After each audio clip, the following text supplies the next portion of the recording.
মহিমা নামাজ পড়ছো? আলহামদুলিল্লাহ পড়ছি। আপনার নাস্তা দেই? দেও, খাইয়া ছোটখাটো একটা ঘুম দেই, কাজ কাম নাই, কি করুন। আপনি 10টা মিনিট ঘরে গিয়ে বসেন, আমি নিয়ে আসি। ও মহিমা, ওই দিন তো তোমার কথাটা কইতে পারি নাই, লাকি চলে আসা। কি কইবেন? মহিমা, আমি তোমার কটা টাকা দিতে চাই। এই ধরো অনেক টাকা, ধরো কয়েক লাখ টাকা। হাই সুবহানাল্লাহ, আপনি এই কাজের মেয়ের এত টাকা কেন দিবেন? মহিমা, ওই দিন আগে তো আমিও চাকরা ছিলাম, আমরা দুইজন তো এক লগে কাম করতাম। আমি তোমার কষ্টটা খুব কাছ থেকে দেখছি। আমি আল্লাহর কাছে দোয়া করি চাকরের ভাগ্য নিয়ে যেন দুনিয়া কেউ জন্ম না নেয়। কিন্তু আলী ভাই, আমারে মাফ করবেন, আমি তো আপনার টাকা নিতে পারবো না। কেন আমার টাকা নিতে পারবা না? কেন আমার টাকা কি হারাম টাকা না অবৈধ টাকা? নিবা না কেন?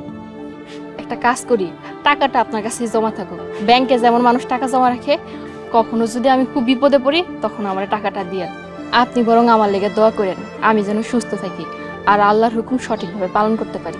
আপনি ঘরে গিয়ে বসেন, আমি নাস্তা নিয়ে আসি।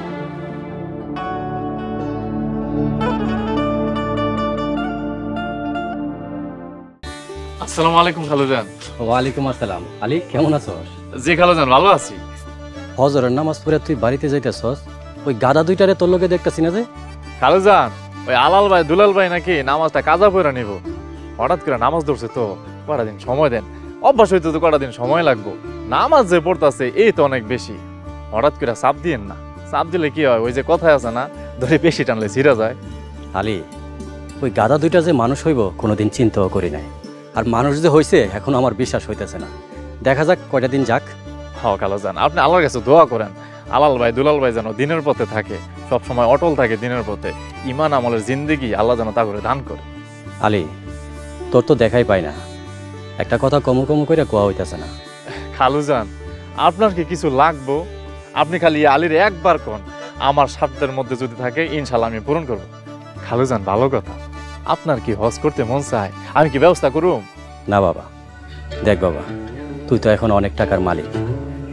যারা তোরে নিচে দৃষ্টিতে দেখতো, অবহেলা অবজ্ঞা করতো, তারাই কিন্তু তোরে এখন মাথায় তুলে রাখবো। কেন জানিস?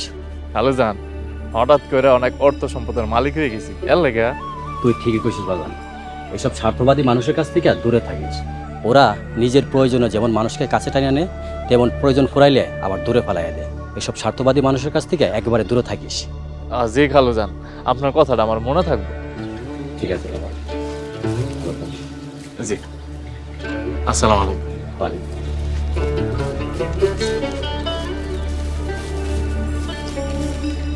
আল্লাহ, তুমি আমার খালুজানকে নেক হায়াত দান করো, ওনার উপরে রহমত দান করো।